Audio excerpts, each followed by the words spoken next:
દરિયાઈ વ્યવસાયિકોના કલ્યાણ માટે સમર્પિત અગ્રણી સંસ્થા કંડલા રિફેરર્સ વેલફેર એસોસિએશને પ્રતિષ્ઠિત આંતરરાષ્ટ્રીય નાવિક કલ્યાણ અને સહાયતા નેટવર્ક 2024 આયોજિત સેમિનારમાં ભાગ લીધો હતો. આ ઇવેન્ટમાં KSWA વિચારશીલ નેતૃત્વ અને સહયોગ સાથે અમૂલ્ય પ્લેટફોર્મ પૂરું પાડ્યું હતું.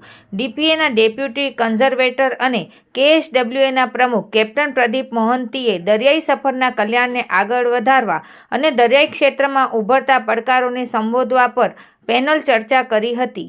KSWA DPA કંડલાનું પ્રતિનિધિત્વ કરી રહ્યા હતા. કેપ્ટન પ્રદીપ મોહંતી, KSWAના જનરલ મેનેજર રાજન પિલ્લઈ અને KSWAના assistant manager miss Juhi Dadlani તેમની હાજરીએ નાવિકોની સુખાકારી માટે KSWAની અતૂટ પ્રતિબદ્ધતાને રેખાંકિત કરી. રિપોર્ટ ભારતી માખીજાણી, ગાંધીધામ.